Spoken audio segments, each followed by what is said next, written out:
MG81 flash hider.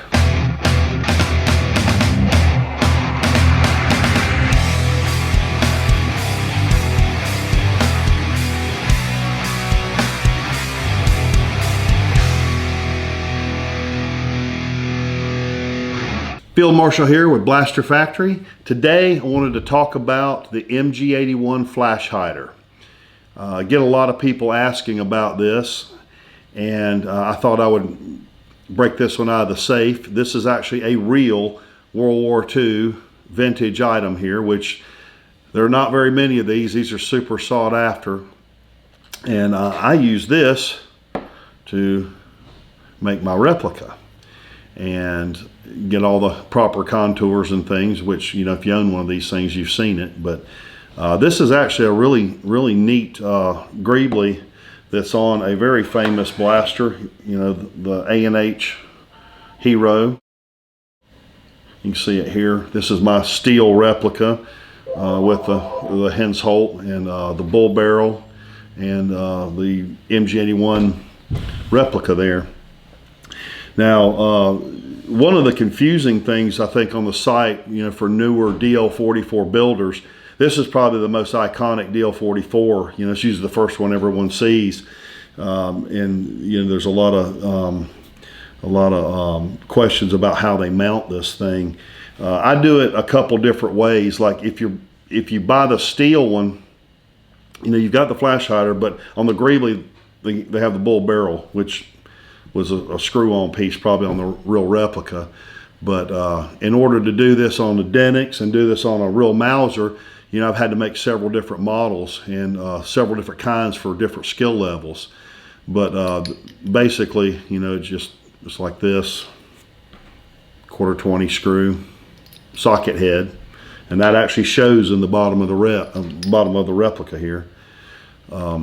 But this one is I call it kind of a custom fit, because if you're doing the real build, you know, they're going to be cut back. You're not going to have the tapered barrel like you would have on the real Mauser, which is on real Mauser. This is the Denix, but it's a little bit bigger than the real gun. There's a kind of a rounded taper, and I make, you know, the custom one won't go on there. It won't go flat against it. Now, when I do my replicas, I go ahead and pre-cut it for the ANH. And when you're on the site, you'll see I make two versions of the steel. One's the tapered barrel, this normal that you'd use on most of the other, you know, like the Bespin and several of the others, which don't have the bull barrel. But the bull barrel one like this, and the Mirsan and the Dagobah, I actually use this. I go ahead and pre-cut it, straight barrel. That way, all this stuff just locks in place. Nice, clean, straight line. The other way that I sell it on the site, and this comes, I make an aluminum version too. This is steel, which you can blue it and patina, weather it, whatever, to look like the real one. And I also make a aluminum version that's anodized black, and a raw version if you want to, you know, paint it and do whatever you want to do to it.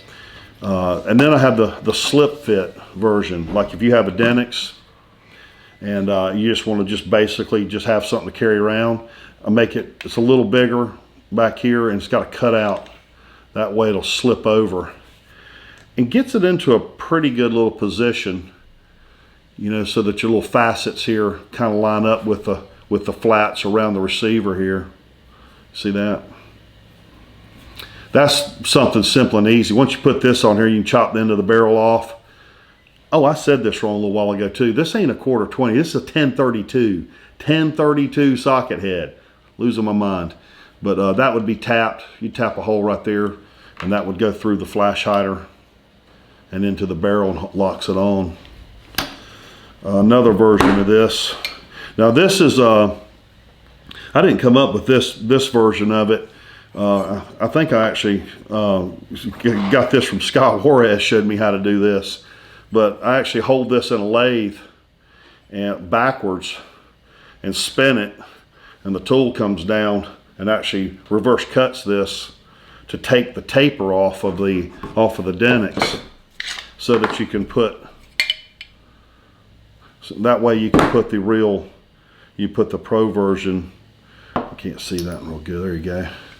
So you can put the real version and have it butt up in the right place and all the little facets line up. Now the Denix, the flats are a lot bigger, so this one's, you gotta make sure you get the right bull barrel, because there's a different one for the actual Mauser than there is for the Denix, because it's a different size. But that's actually a pretty cool way of doing it.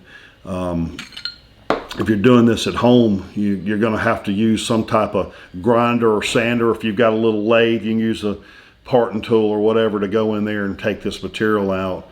That's a little more of a pro build there situation. Somebody with a little more experience to try that. But dude, it is possible.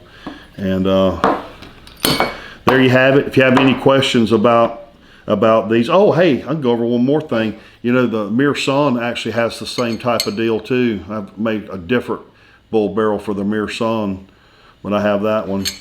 So pretty complex little lineup of different stuff I make just to handle that one replica there. So like I said, if you got any questions, you know, you can get to me on the Blaster Factory. You can email me, and you know, let me know what you think.